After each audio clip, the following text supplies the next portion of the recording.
Possibly the most difficult part of a session like this is we all externalise the risks. Everything is outside of our business and almost never do we think about the impact on ourselves personally. Two guys who run a surfing clinic down on the Gold Coast talking about the major risk to them is one of their customers in a shark attack.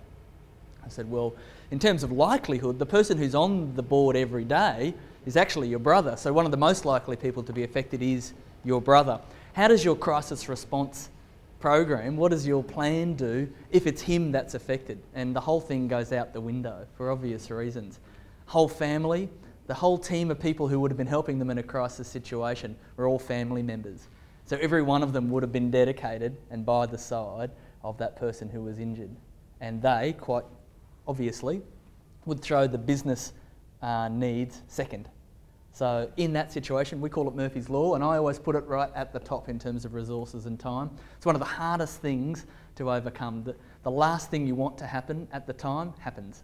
The one person you don't want in a crisis to be out of action is the one person who is in old Murphy's Law. The critical need is for every business to get back up and going, for your business to maximise its potential, and you need to be able to help other businesses to get back on their feet so that we as a destination can build the perception and deliver that service. Now, the great thing about this program, while it's called Weatherproof Your Business, it takes an all hazards approach, just like all approaches to emergency management and risk management anywhere in the world. So while you might develop specific detailed plans around a particularly significant and likely risk, at the first instance you have to take an all hazards approach. And that's what we do today. So we're going to walk through that, and that's what the business continuity template is for. So my grandmother said a stitch in time saves 9. The research says $1 invested in mitigation saves $1 in operational cost. So you are investing in your business right now. Every minute that you spend here thinking about how to get back to cash flow, get back to business as usual, then you're making an investment in your business. So there are 4 stages of crisis management: prevention, preparedness, response and recovery. What I usually say is most businesses are fantastic at getting out of their business. We all know how to evacuate. That's the one thing that is required by law, and we're required to know how to get everybody out of the crisis situation. Today is also about how you get back in. So we want to talk as much about how we get you in as how we get everybody safely out. No doubt that's got to happen, but for your business to survive, I've got to get you back into it and start putting revenue back into the business. So, thinking then about the event. So I want you now to start to hone down your thinking on the most significant and the most likely event that could affect your business, and we're going to choose that to guide us through today's session. That could be anything. Now, Cyclone Larry was a very significant event. It has broad-reaching effects.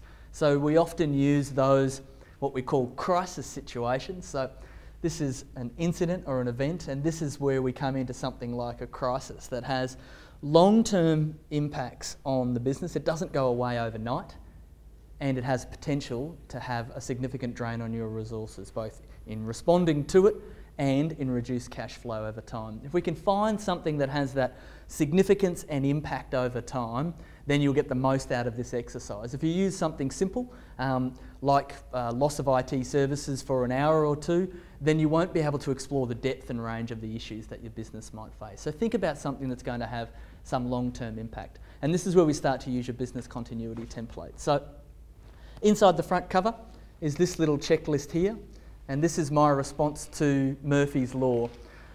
We often think about responding to a crisis in a situation where everyone we want to be there is there, just the person who should be in charge is in charge, and just the process we want to happen is going to happen. Murphy's Law will say the person in charge, as Alan has explained, will be a volunteer who'll be representing your business at the time, who may have only been there for a few weeks, and they could be the front line of your next crisis. So these little forms are designed for the front line so that everybody knows exactly what is expected of them.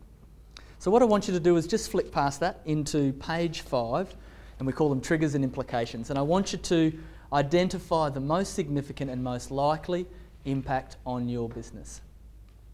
As I said, in many cases, your staff will have only a few seconds to assess the crisis, and they'll need to respond based on the information you've given them. So this little template, incident, emergency, crisis and disaster, provides a way to filter out things that can be responded to straightforward, in a very straightforward way, as opposed to those that are going to take a little bit more time, effort and energy. So what I want you to do on that page 5, or for those of you that are using your computers, on the triggers and implications, is to write down in the implication the most significant and likely event in each category. So what's the most significant and likely incident that could occur to your business, like something like a loss of power? How likely is that? How significant would that be?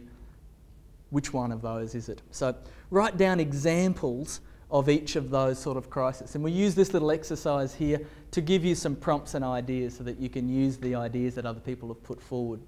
Identify at least one in every category: a significant but likely incident, event, crisis and disaster.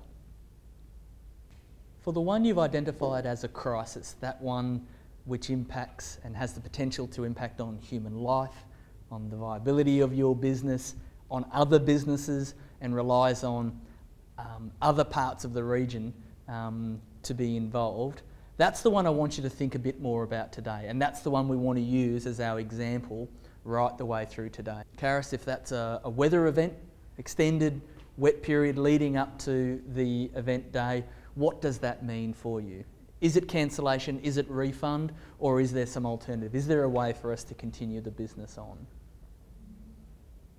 Alan, if for example on your site it was a significant injury to a volunteer or to a customer, what does that mean for the business? Is it a full shutdown? How quickly could you get back to business? So start thinking through the implications of that crisis on your business. And Bev, you'll need to choose which one of the businesses you want to model this out for, but the all hazards approach works in an all business approach as well. So the same approach can be applied to both. A quick question around the room. Is there anyone in the room whose phone bill goes to somebody not on site? That the phone number associated with your telephone bill is with a head office in Brisbane or Sydney or Melbourne or outside of your location? So Alan, in your situation, does the phone bill come to you? I know this is a strange question. It'll make sense in just a moment. Yeah. Because the ideal system for emergency management is what they call a polygon system, where every phone and mobile phone that is within a radius of an affected area would be sent an emergency message prior to an event. But at the moment, the polygon system has not been implemented. It's been trialled and there are some challenges with it, and it'll take some time to roll out. So what happens at the moment is the telephone number associated with the person on your bill is the person who receives your early warning. So for something like a tsunami or earthquake situation, change of location of a cyclone or flooding, those warnings will be sent. They'll either be watches or warnings, and they'll be sent to the phone number associated with your bill. So for every one of you in the room, you need to identify who that is, because the time could be the big difference between how long it takes your business to be ready to move the boat into the right location or not. So knowing who that is and informing them that they are at the top of your crisis management team for something where you would receive an early warning in a natural disaster. So write down on your page, on the following page, we call it the contact hierarchy, write down the name of the person who is the person who's going to receive that early warning message. So just call them early warning and put down their name and phone number. You'll need to contact them today, if they're not you, to advise them that, that this is a situation. As we said, when you're in a situation, as Brian has explained, if you've registered for the alert, you've checked your flood mapping, then it's a matter of asking your team to understand what the impacts of on your business will be, how big that will be, what the severity of it will be, who's likely to be affected, and to start to make some decisions. So this is what we pull together as what we call a crisis team. Now, that's a crisis term. These are people you can trust in a crisis situation. Most people think about employees. They work through the organisational chart. Remember that in a real crisis situation, when your business future is at risk, you may not call just employees. You will reach out to whoever will help your business get back on its feet. And for every person you identify, there must be an alternative. There must be a fallback, because Murphy's Law will say that the person you want will be unavailable just when you need them most. So today we'll make sure we identify about 5 people who could help you, who would be your crisis team, and that's going into that same location, that little contact hierarchy. So as we're talking through that, start to identify those people now, whether they're in your business or people that you know you would call on in a crisis situation. There's a lot of jobs that need to be done in a crisis. You need to update your website, you need to inform your insurer, you may need to work with your lawyer. You'll need to have a look at your communication both to staff and suppliers. You'll need to bring your accountant in. All of these things can be done by one person, but in your crisis situation where there's potentially media pressure, external pressure, internal pressure for information, that's the sort of situation that leads itself to a delay, and that delay could be the thing that undermines the viability of your business. So we want to make sure that we've identified who's going to help, what roles they're going to play in your crisis situation, who you can call on in a crisis situation, who you know you can trust. So start working through that in your own mind, who those people will be.